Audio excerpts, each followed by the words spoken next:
This video walks through all the new and enhanced features that have been added to version 9.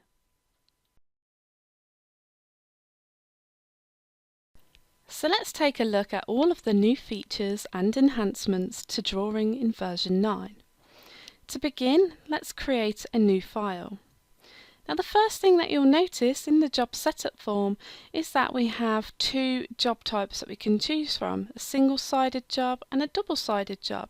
So a single-sided job is what you're already used to, but now we have the ability to create a double-sided job where we can create double-sided projects in the same session. So this avoids the need for us to create two separate files to create a two-sided part as we used to in previous versions to this 9 release. And we'll run through a full two-sided project later on in this video to demonstrate this powerful new addition. So let's just go ahead and press OK. So the first thing that we'll look at is the interface. So you'll notice that we've introduced a new toolbar above the view window here, which allows access to some of the more common tools that we use. So we'll start by looking at the Layer Manager. So the Layer Manager has been moved from the Drawing tab and is now a part of the View toolbar. So we always have access to our layers regardless of what tabs we're currently working in. So here we have various snap options that we can toggle between, and we'll come back to this shortly. Next section focuses on the pan and zoom options that have been moved from the Design tab to the View toolbar, again for easier access when we aren't in the relevant tabs where pan and zoom previously occupied. Next section we look at the toggle toolpath drawing visibility and the toggle between wireframe and solid view. So this has been moved from the toolpath tab to permanently live at the top here. So again allowing easier and constant access to these options. And then we have the tile windows options at the top here also. So you can tile horizontally, tile vertically.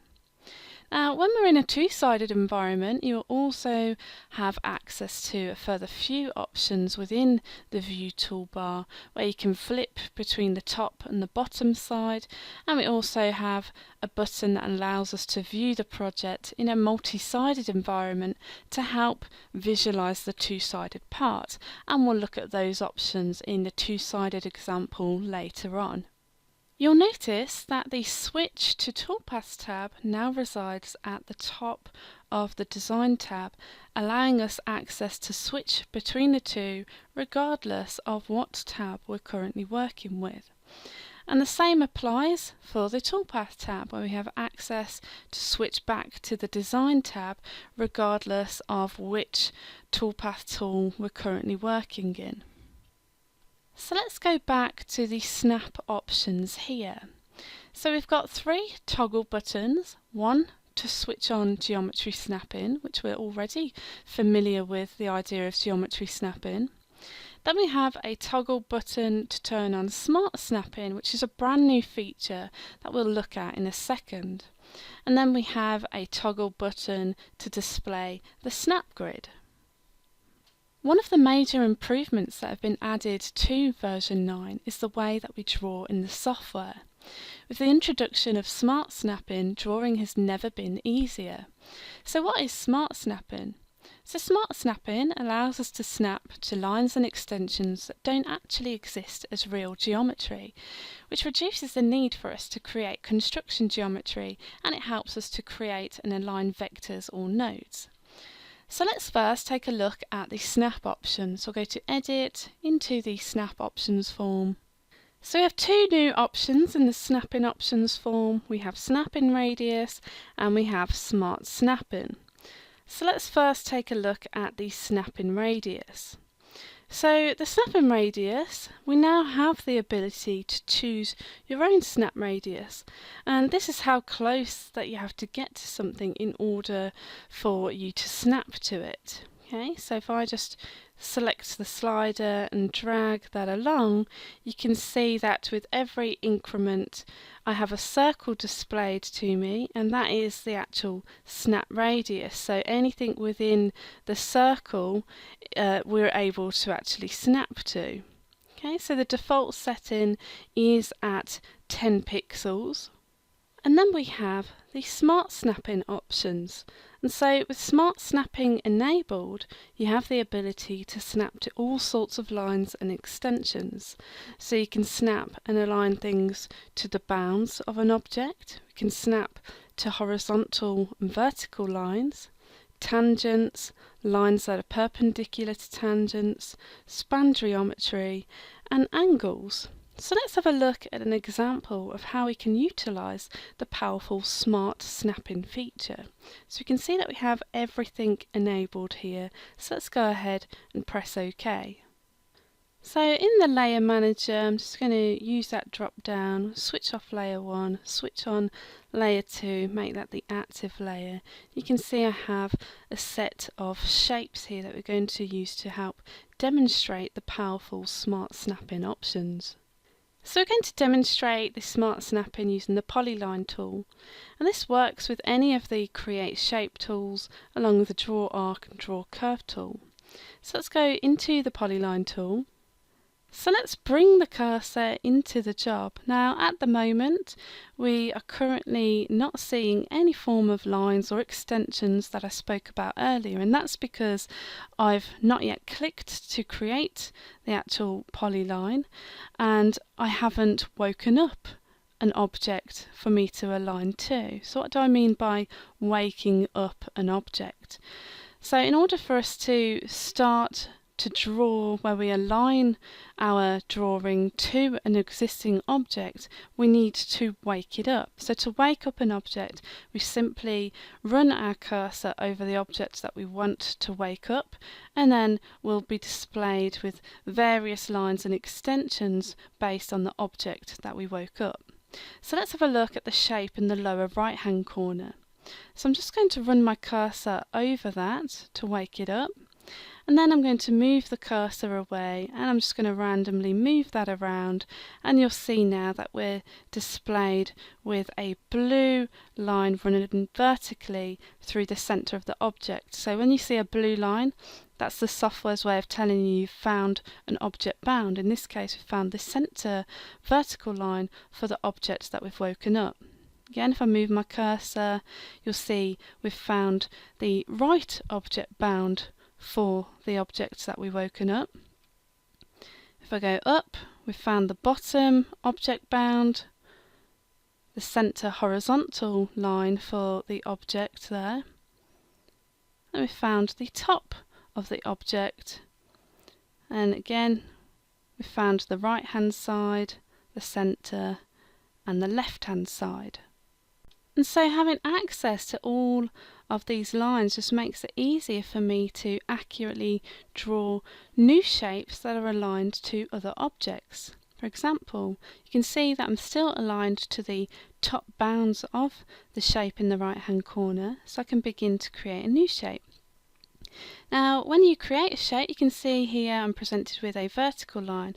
This just makes it really easy for me to create straight lines. And I can bring that down. You'll notice that I'm still picking up other points from the objects that we originally woken up.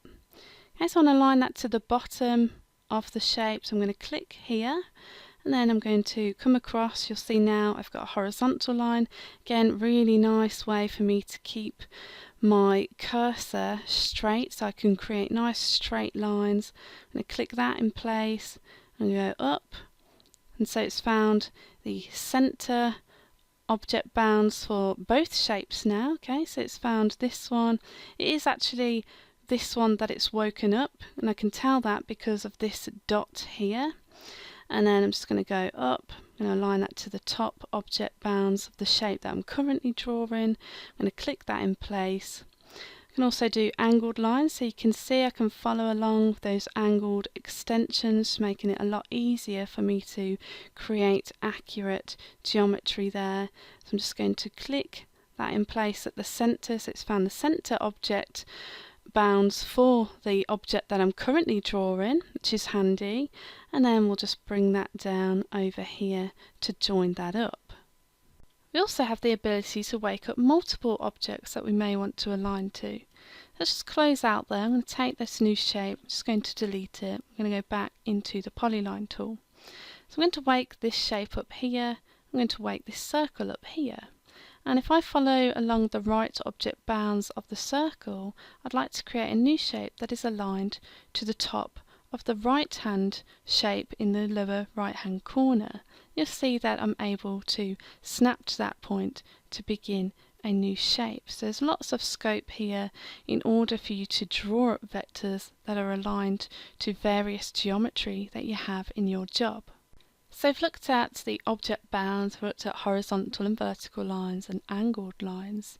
Now Smart Cursor can also pick up tangent lines. So let's wake up this circle here, and if I just move my mouse along, you can see that the software has found a tangent line, and I can click and then I can just follow along that line, click that in place.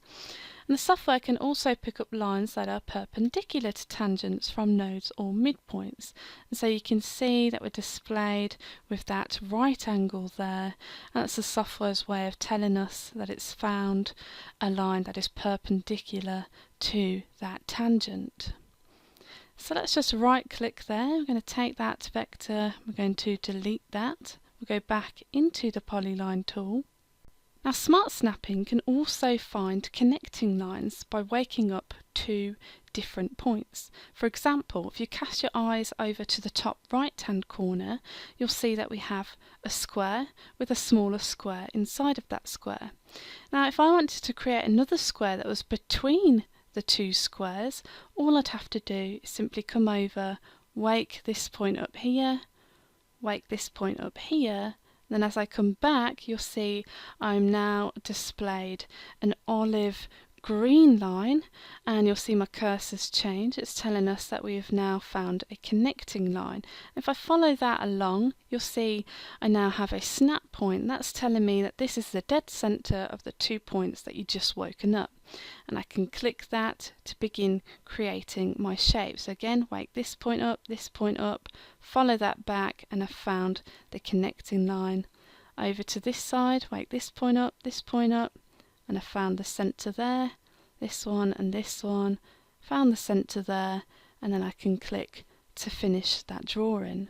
And the same applies to open vectors. For example, wake this point up, bring that along, and you can see that I can find the center of that line, or I could just connect anywhere between the two there, like so.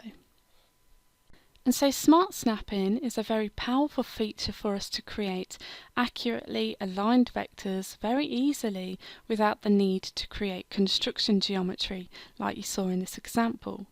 Now, not only can we draw with the help of the snap options, but we can also align objects to the various points. So let's have a look at how we do that. So let's just take this vector and delete it, take that one, delete it. We'll take that center one that we just created, and we'll also delete that one.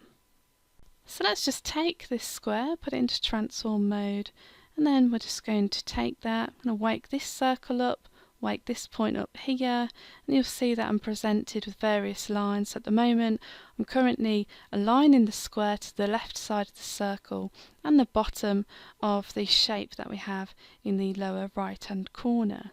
And I can put that in position, and that's now aligned. So there's lots of scope here to align objects to other objects that you have in your job without using the alignment tools. So not only can we make use of the Smart Snapping when drawing shapes and aligning shapes, but we can also make use of the Smart Snapping when we're in Node Edit mode. For example, with this square selected, let's press N on the keyboard. I'm just going to press C to cut this point here, then I'm going to take that node, and you'll see that I'm able to follow along that vertical extension there. I'm able to snap to various points with other objects that we may have in our job. So it just makes life a lot easier being able to snap to all of the various points from various objects when in node edit mode. And so the addition of smart snapping makes drawing and aligning vectors so much easier to do than in previous versions. So now we're going to look at a new feature added to version 9 that helps us to draw shapes without having to type in values into the Create Shape forms. And this is what we call transform shortcuts. So let's just go to our layer manager. We're going to switch off layer 2, switch on layer 1. We're going to start by looking at the Draw Circle tool. So in previous versions, to draw a circle, we'd simply either enter in the precise center point, followed by a radius or a diameter, or would freehand draw the circle in place. With the addition of transform shortcuts, I'm able to simply click to create a circle, okay, and I can draw out the circle, and if I wanted to give it a precise diameter or a radius, I could use the transform shortcut keys. So whilst my left mouse key is held down, if I wanted to give this circle a diameter of 2 inches, I'd simply type in 2 as highlighted at the bottom there, followed by the letter D, and then that will create a circle that has a diameter of 2 inches. You can do the same for radius, so I'd simply click to create the shape, drag the shape out, and whilst my mouse key is still held down, I'm going to type in 1R, and then that will create a circle that has a radius of 1 inch. So let's just close out the circle there. Let's take a look at drawing a rectangle. So to draw a rectangle, we simply begin drawing the rectangle with our cursor, and then we type in values that apply to the width and then to the height. So the first value is the width. For example, I want to have a width of 1, so you'll see highlighted at the bottom, I'm going to type in the value of 1 for the width, comma, 1 for the height, and I'm going to press return, and that will create a square that is 1 by 1.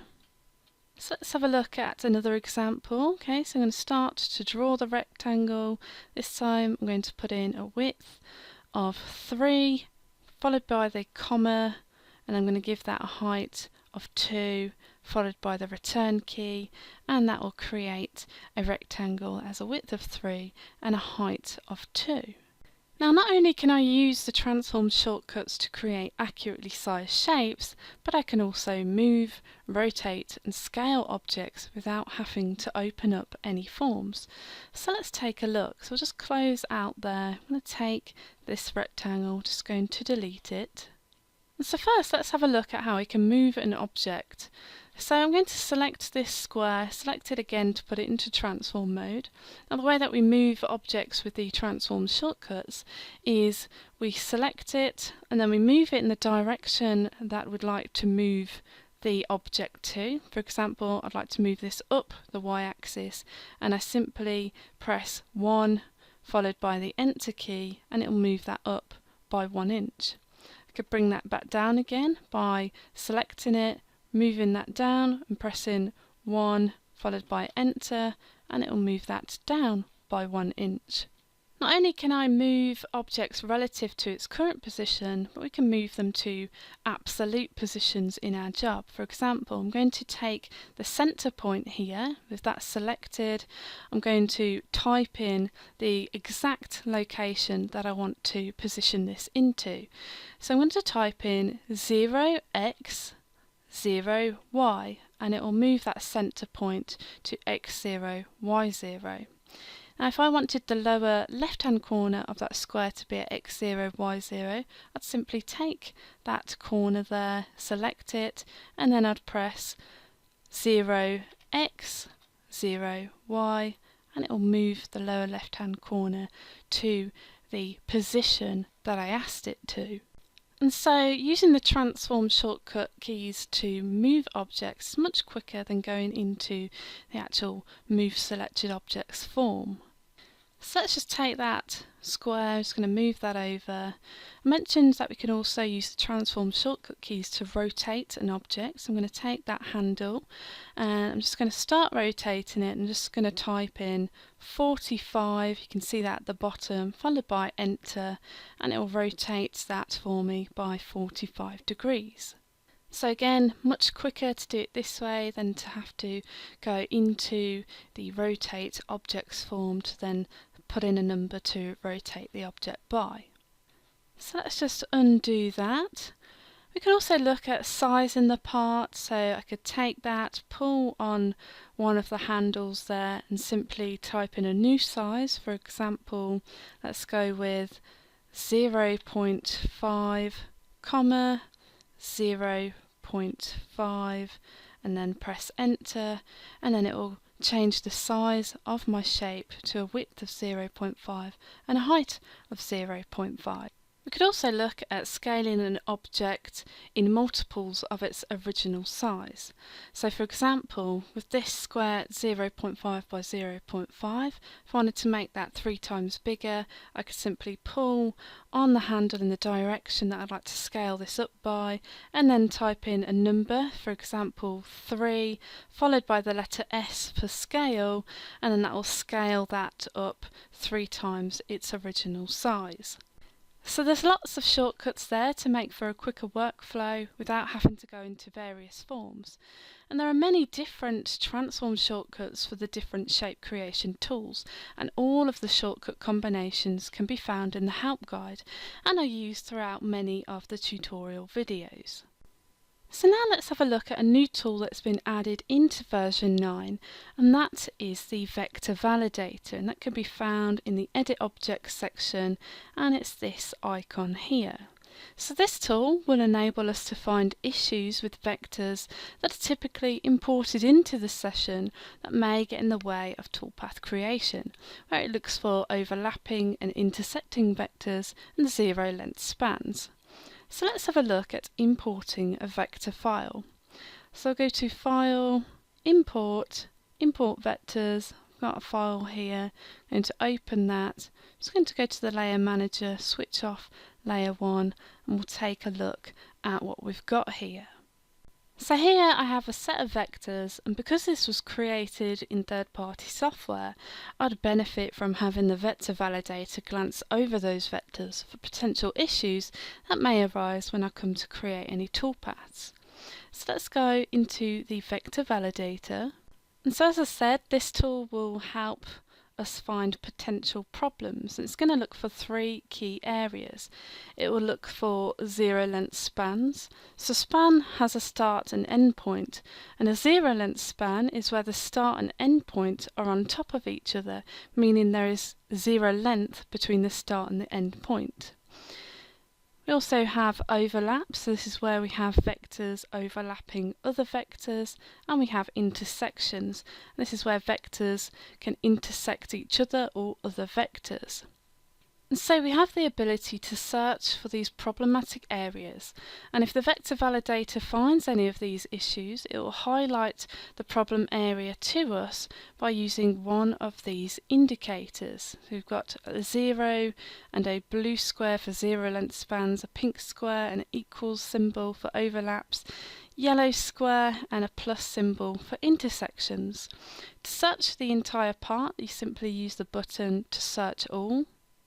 And so we can see we've got lots of symbols in our job.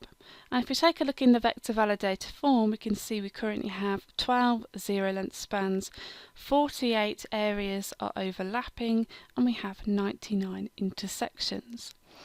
Okay, so let's just take a look at the zero length spans. So we can see we've got 12 of those, and if we just take a look in our job, I can see they're all relevant to the actual Snow White text. Now we have the option to fix those zero length spans, so I could just click on that and that will eliminate the zero length spans there and fix them for me. And so in the key now you can see we have 0 zero length spans. If we take a look at this area here, I can see we've got quite a lot going on. We can see we just have overlaps and intersections there. So that gives me an inkling that we might have an overlapping vector. So let's just use this option here to zoom to fit. We'll close out of the form there. If I select that vector, I can clearly see that it is a vector overlapping. So if I can take that, put it into transform mode and move that out the way, we can see that it was one circle on top of another. So I can take that circle and I can delete it, and here I can see that we should just have one circle there. So let's just zoom to fit and we'll go back into the vector validator, search all. We can see that we have no issues here for that circle, and that's because we had that overlap. At the top here I can see we have an intersection here and an intersection there. So let's just close out to take a look at what this is. So on the face of things it looks as though we have one rectangle. Now if I click on that shape we can see that the rectangle is actually made up of two vectors and it's not actually a closed shape. So I'm going to take those and then we're going to look at joining them. So we'll join that, close that down, back into the vector validator, search all, and that's now eliminated that problem for me.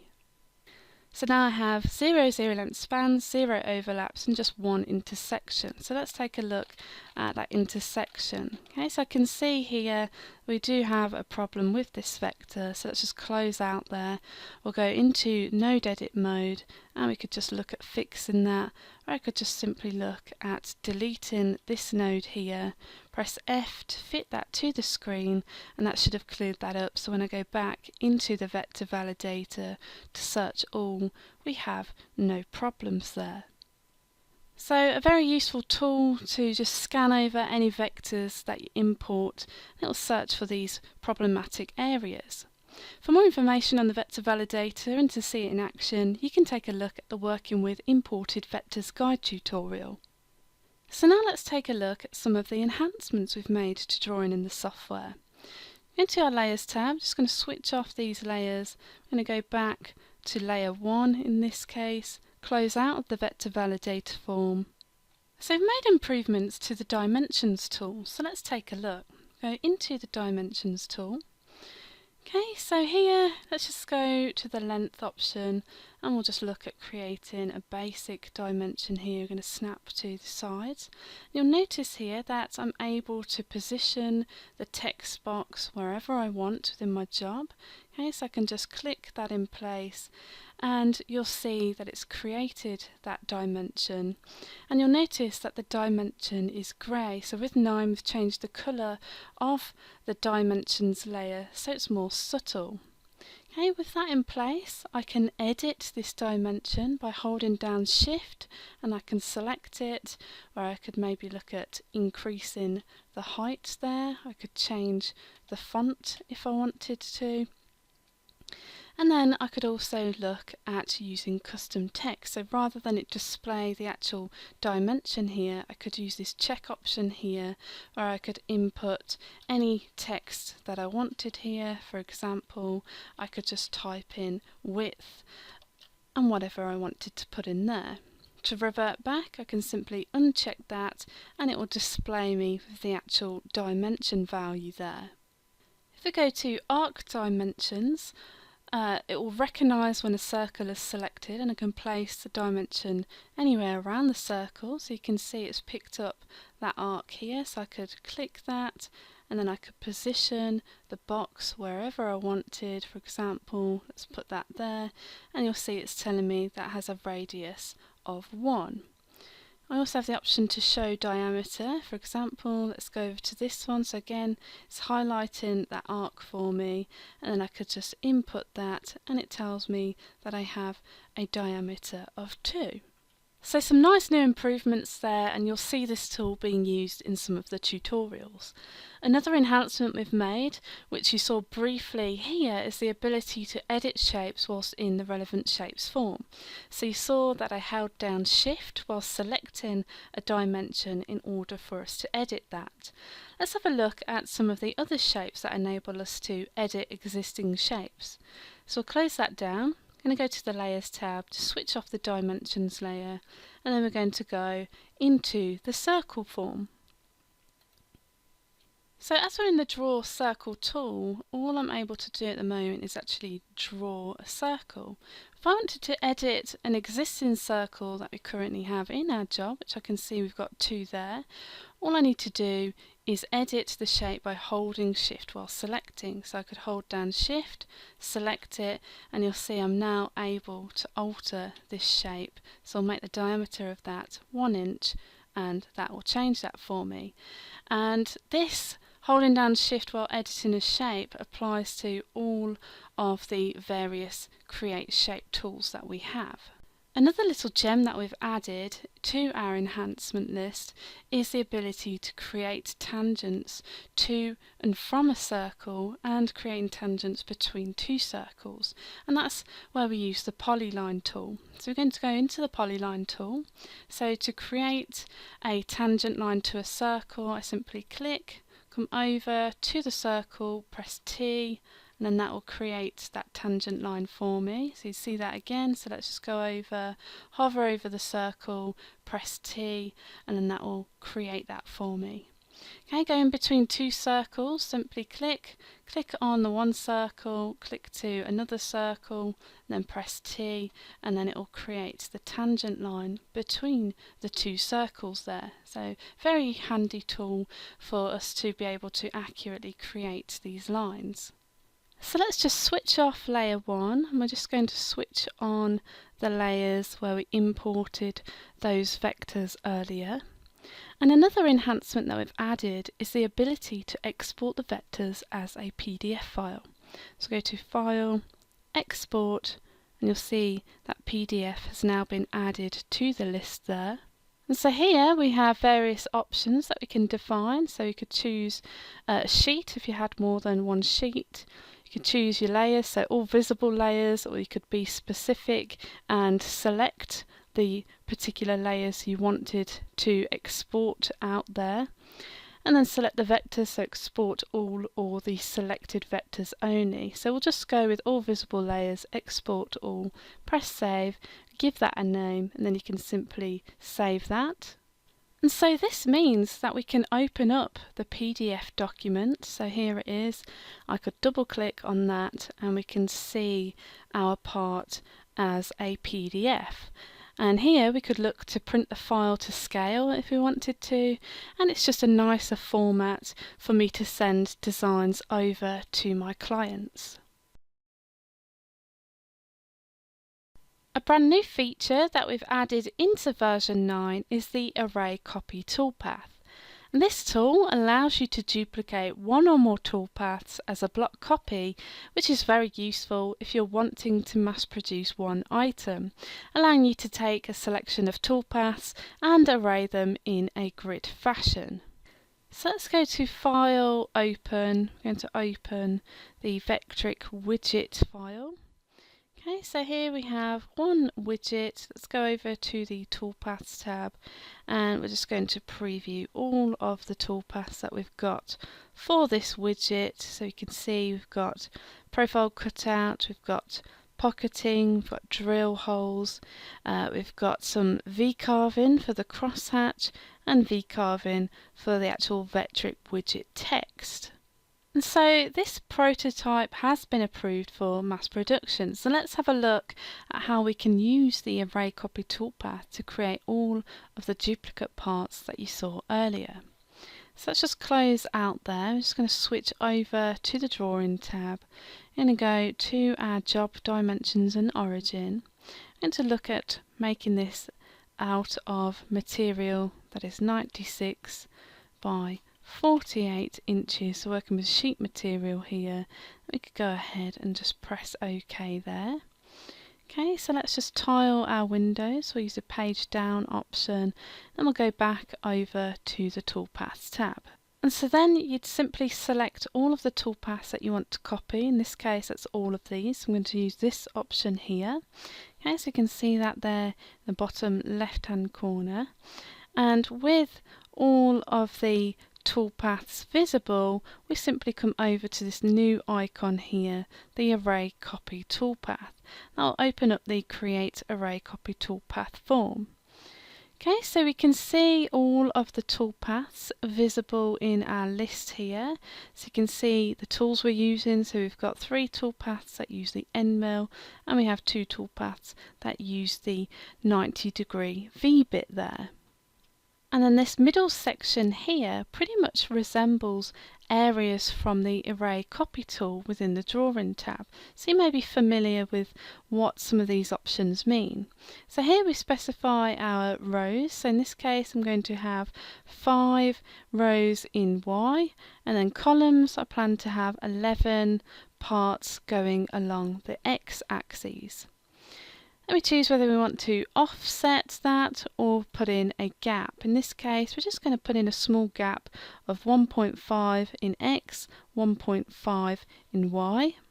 Then we move on to the bottom section here. We have the option to minimize tool changes, and so by default with this unchecked, the Array Copy Toolpath will run all of the toolpaths for a single part and cut that out, and then it will move on to the next one and run all of the toolpaths for the next part in a linear grid fashion. And this means that as we have multiple tools being used for our one part, it will require a tool change for every part it starts cutting. So we're going to need a tool changer on our CNC or a compatible post-processor which will allow a pause while we change our tool manually. So if you wanted to create each part one at a time, allowing us to remove the part for finishing while the machine continues with the next item in the grid, then we'd leave this option unchecked. We could give that a name, and then we could simply go ahead and press calculate. And so you can see it's created all of the copies in a linear grid fashion where we have 5 rows and we've got 11 columns, just as we specified in the Array Copy Toolpath form. And you can see that we have only one set of toolpaths, and that is now within a tree.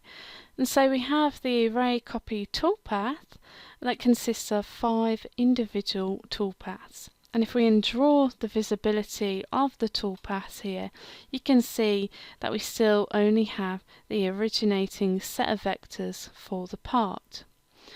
So let's just switch on the visibility of the toolpaths there. I'm just going to maximize the 3D view, and we'll just reduce the speed here, and we'll just preview all the toolpaths. So you can see it's cutting everything out for the first part, including the V-carving, and again it's working away in a grid fashion. We could speed that up if we wanted to, so you can see how that part is being arrayed along our sheet. And so as I said, this is really useful if you're wanting to take each part off once it's been machined for a manual cleanup, while the machine will continue to run the next part in the array. Now if we wanted to minimize the tool changes, where for instance in our example we wanted to run all of the toolpaths that uses end mills to begin with, followed by all of the toolpaths that use the V-bit, then we can go back into the form and use the option to minimize the tool changes. So let's just close out of the preview there. I'm just going to double click on the Array toolpath. I'm just going to switch on the visibility there. And we'd simply use this option here to minimize the tool changes, press calculate, and then we could just simply reset that preview, and then if we just slow the preview down, we can preview all the toolpaths, and you'll see that we're just cutting all the toolpaths that use the end mill to begin with, and it'll do all of the parts till it gets to the top. Once it's done that, I'll have a tool change and then run the V-bit on all of those parts. We can also edit the individual vectors and individual toolpaths and then update the Array Copy Toolpath to accommodate those changes. For example, if we close out here, we'll go into the 2D view, and I'm just going to zoom onto this selected area. Now say I wanted to change this text, so that's selected. Let's open up the Drawing tab, go into the text, and I'm just going to change this to V9, press apply, close that, and I'm just going to take that and rotate that twice using the 9 key, go back over to the Toolpaths tab, and then all we'd simply do here is just recalculate all the toolpaths. Okay, so it's successfully recalculated that for us, and then if we just tile our windows, and then if we go into the preview, we can reset that preview, and then preview all of the toolpaths, and it will do that. If we maximize that and zoom in, we can see that all of those widgets now have V9 in place. So there's lots of scope there for editing existing designs, and this tool will make it so much quicker and easier to create multiple identical parts where we simply array the toolpaths. And to learn more about this new feature, you can take a look at the Array Copy and Merging Toolpaths guide in the tutorial browser. So here we're going to look at some of the enhancements that have been made to version 9 with regards to toolpaths. So we're currently in the 2D profile toolpath, and you'll notice a few changes here. So we've got the Add tabs to toolpath is now in a section of its own, and that means that we've made room for a new tab at the bottom here, which is called Start At. So let's have a look at the brand new Start At tab. And so in the Start At tab, we are presented with 3 different options. Now the first 2 options, keep current start points and optimize start points, are not new, but they have been moved from the machine vectors section into this new Start At section, where we have a third brand new option to move start points to be closest to a selected point on the vector bounding box. And so this enables us to influence the start point in a profile toolpath by defining which part of the bounding box of the profiled vector it should start near. And this can be used to closer control the movement from one vector to another. It can help eliminate tool entry and witness marks in key areas. So let's have a look at that option. So if we just come down here, and then we'll select the vectors here. So it's just selecting the outer vectors. And in this instance, let's say I want the start point to be closest to the mid left side point of each one of those bounding boxes. I could simply go ahead and press calculate, and we can see it's just picking up the middle section there on each of those.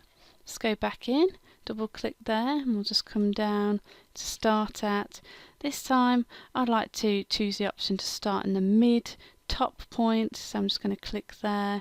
I'm going to press Control and calculate, and you'll see we're starting at this point here. It's going to cut that out. It's going to move over to the top midpoint of the next shape and cut that out. Come down, move to the top midpoint of that shape, and so on. So you can see we've just got greater control, being able to specify points that are closest to a selected point on the actual vector bounding box. So let's just calculate that. It's automatically going to open up the preview toolpath form. Now, as I mentioned at the start of the video, the toolpath drawing visibility is moved from the bottom of the toolpath preview form to a permanent position at the top here in the view toolbar. So if we go to the 2D view, we can see the actual drawing there, and if I just switch that off, you can see we can't see that anymore. Switch that back on so we can see the actual Toolpath 2D drawing, and then if I toggle this switch here, that will switch from a wireframe, which it currently is at the moment, to displaying the solid view here. Another Another enhancement that we've made to the toolpaths is that we've added the job setup sheet to the toolpath operations for easier access. So now when I want to create a setup sheet, I simply click on that, save the file, and then my job setup sheet has been created. As I mentioned at the start of this video, we now have the ability to create a double-sided project in the same session. And so this means that we no longer have to create two separate files to create a full two-sided part, as it's all done in one sitting, where we have the ability to visualize the two-sided part in both the 2D and the 3D view. A very powerful feature that we can take advantage of so that we can see exactly how the two sides compare, which ultimately minimizes any inaccuracies that we faced in terms of alignment and how the full two-sided part looks in previous versions. So let's take a look at an example of a two-sided project. This is a getting started guide to working with two-sided projects in the software. There's a much more detailed version of this tutorial that is available from the Vectric support website that you can access by visiting support.vectric.com. Now the file that we're going to look at now to demonstrate a two-sided project in the software is based on one of the free monthly project files called Cool Cubes. And the file that I'm going to work with is an edited file which you will have access to in the project folder. So we're going to look at creating a version of one of these boxes, and these boxes are designed in a way that we cut the decorative elements on one side of the material and a series of pockets on the other side, and these pockets will enable us to assemble and join them together to create the box. So let's go into the software to set up our part. So let's go and open an existing file. From the project folder, we're going to open coolcubes_edit. So here we're looking at the overall design for one of the Cool Cubes boxes, where we have a box with 4 sides and we have a top or a lid here. The bottom will be cut separately, that's just a simple square shape. We have vectors on the left and on the right here that represent the dowel hole locations for when I flip the part over, and then we've got text here just telling us what each panel represents. Now the file that we opened was originally saved from a single-sided session. Now as we are creating a two-sided part, I need to create a two-sided environment. So let's go over to the job setup form. So here we're going to select double-sided job type. The job size will remain the same here. Moving on to the Z0 position, here I'm going to set that off the material surface for the top side, and then we're going to zero off the same side for when I flip the part over. That ensures that the Z is always referenced from the same face of your material. XY date and position for both sides will be in the lower left hand corner. Then we need to specify the flip direction between the sides, and it doesn't matter which one you choose, you just need to remember how to replicate this virtual setup for when we physically flip the material over to cut the bottom side.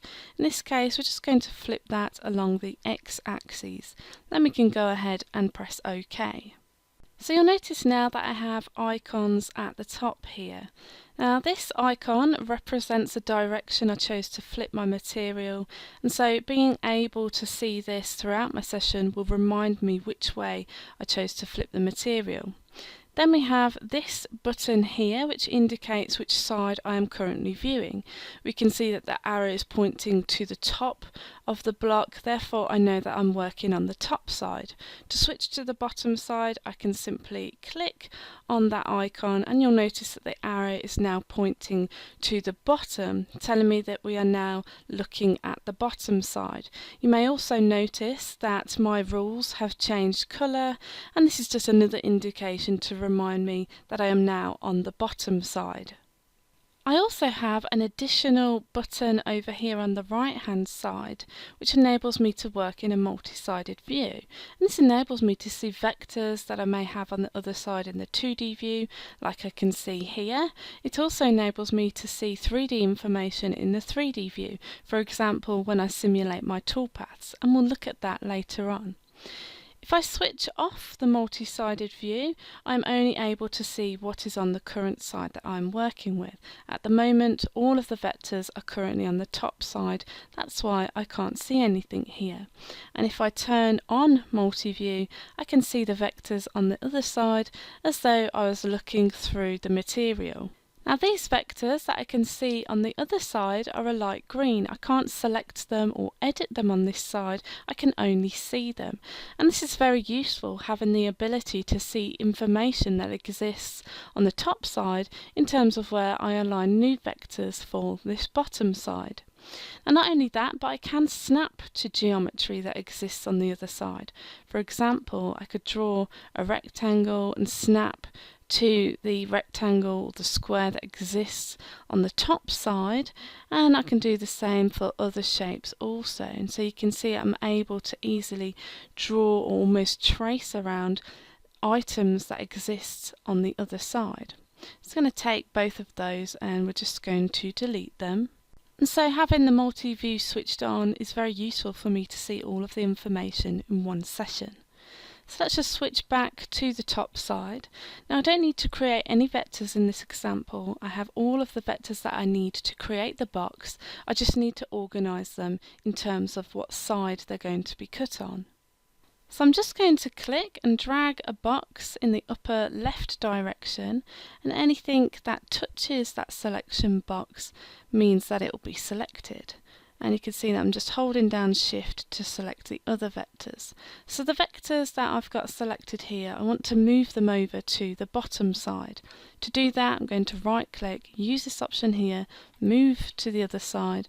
We can see that they are now on the other side. They're represented by that green colour. And if I switch to the bottom side, we can see that they have been positioned over to the bottom side there. And the really nice thing about this is that the software does all the hard work for us, where it will position the geometry in the appropriate positions relative to the opposite side. So you never really need to worry that your data is misaligned, as the software automatically positions and aligns the data for you based on your flip direction. And so using the multi-sided view, you can proof your data positions in the 2D view, and we can see that everything is correctly aligned there. So now I want to run through how I plan to cut the whole part. So let's switch to the top side, as we'll be cutting the vectors for the top side first. So in terms of machining, I plan to cut these vectors and we're going to run pocket toolpaths on those. Once we've done those, we're going to take this vector and this vector over on the right here, where we're going to run a drill toolpath, and these holes represent our dowel holes. We're going to cut all the way through the material and we're going to cut into the spoil board, where we'll then take our material off as we've finished with the top side, and then we're going to put the dowels into the spoil board, and then when we flip our material over, we're going to align it back in X and Y into the position, secure the part in place, where we'll then go and run the toolpaths for the bottom side. I'll look at machining all of the decorative elements, followed by profile cutouts to cut all of these panels out. So let's go and run these toolpaths. We're cutting the top side first, so let's switch to the top side, and then we'll switch over to the toolpaths tab on the right hand side. So the first thing that we want to do is just check over our material setup. So we'll use the set icon here. Material thickness 1/2 inch, XY is in the lower left. Z0 for the top side is the material surface. You'll remember we did that at the start of this job in the job setup form. Check over the rapid Z gaps above the material. Home start position and Z gap above the material are all safe and appropriate. And then we could go ahead and press OK. So I'm going to select all of the horizontal rectangles here by holding down Shift. I'm going to go and run a pocket toolpath on those. Start depth in this case is going to be at 0, the material surface. Cut depth, we're going to cut down 1/8 of an inch, so we're just going to type in 0.125 in there. The tool that we're going to use, we are using a 1/4 inch end mill. If I use the select option here, you can see I can access all of the tools or create new tools and edit the tools within my tool database. So here's the 1/4 inch end mill. I could check over the settings there and go ahead and press OK. And then coming down the form, we're going to raster this. So we're going to clear the pocket in a raster pattern where the raster angle is going to be 0. So it's going to raster that along the x-axis. And then we're just going to go and give that a name. So we'll just call that one pocket 1 and then press calculate. And you'll see it's created that there. And then I could go ahead and preview that toolpath. And so you can see how the part looks. So what I see here is exactly what we're going to get on our CNC when we come to run that toolpath. So let's just put that in Z. We're just going to close this preview down. I'm going to go back over to the 2D view. This time I'm going to select all of the vectors that represent the vertical pockets. So with those selected, let's go into the pocket toolpath. Start depth again is going to be at 0, the material surface. This time we're going to cut a little bit deeper, so I'm going to make that 1/4 inch for the cut depth. I'm going to use the 1/4 inch end mill. I can use the edit option here just to glance over the settings. If I wanted to edit anything I could, and it would change it for this particular toolpath alone. We're going to clear the pocket in a raster pattern. This time we're going to raster that at 90 degrees so it's parallel to the y-axis. Give that a name. We'll just go with pocket 2 here, and I could go ahead and press calculate. I could preview that, and again we can see how that part looks. Okay, so I like what we've got there. Put that in C, and then we'll just close out of the preview toolpath form. So let's go back to the 2D view. Now we're going to look at creating our dowel holes. I'm going to take this vector here and shift and select this vector here. Now these dowel holes are symmetrical so that when we flip the part over, we will have correct alignment in X and Y for both sides of our material. So with those vectors selected, we're going to come in and use the drilling toolpath. So here we're going to have a start depth of 0. And we're going to cut all the way through the material, which we know is 1/2 inch, and we're going to go a little bit further into the spoil board so that we can insert the dowels into the spoil board for our alignment when we come to flip our material block over. So we'll leave that at 1 inch. The tool we're going to use is a 1/4 inch drill. You can see the settings there. Happy with those, so I could go ahead and press OK. I could give that a name, so I'm just going to call this one drill dowels, and then we could go and calculate that. Software is going to warn me that we are cutting all the way through the material past that material thickness, which I'm okay. I intend to do that, so I'm going to go and press OK there, and then we could preview that toolpath, and we can see the dowel holes have been positioned in a 3D view there. And so that's all of the toolpaths for the top side. So at this point, what we'd do in terms of the physical setup is we'd take this material block off of our machine bed and we'd insert the dowels into the holes that have been drilled into the spoil board. And then we'd take our material and we'd flip that over, and then we'd position that and align it to the dowel holes where we'd secure that in place. And because we've aligned it to the dowel holes, we know that our XY coordinates are going to be aligned with each other. And then we'd look at running the toolpaths for the bottom side. So let's just close out of the preview toolpaths form, and we're going to go and switch over to the bottom side. So we've flipped our material over. Let's go into the 2D view. Now over at the top here in the Toolpaths tab, we're displayed our material setup summary, which is very useful for me to glance over the settings that we've got without me having to go into the setup form. So I can see XY0 position is in the lower left hand corner, material thickness is 1/2 inch, we've got our Z0 for the bottom side on the machine bed. So you'll remember when we set up the job, we did it so that we're always referencing Z0 from the same face. So once I'm content with that, we can go and run our set of toolpaths. So I'm going to select all of the vectors that represent the decorative holes on the front side of our box. Those selected, we're going to use the Profile toolpath. Start depth is going to be at 0. Cut depth, we're going to cut down 1/8 of an inch. I'm going to use the select option here, and I'd like to use a 1/4 inch ball nose to cut this out. We'll go ahead and press OK there. And I need to choose which way I machine the vectors. In this case, I'd like to machine on the inside of those vectors. And then coming down the form, I can give that a name. We'll just call this one Profile Decoration. And then we could go and press calculate.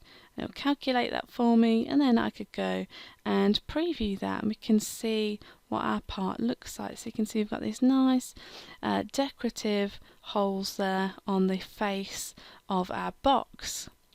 So let's just put that in Z, and we're just going to close out there and go back into the 2D view. And now we're going to look at creating profile passes to cut all of these panels out. So I'm just going to box select all of those into the profile toolpath form. We're going to cut all the way through the material. One way of doing this is I could type in Z and equals, and then the software will automatically input the material thickness that I set our parts. So it's put in that 1/2 inch in there for me. Tool we're going to use is a 1/4 inch end mill, so I'm going to select that, press OK. This time we're going to machine on the outside of those vectors. If we come further down the form, I have the option to add tabs to my toolpath, and so this will hold my part in place if I didn't have a vacuum hold down system. And I could check that, and it's going to remember the tabs that I've previously inserted here.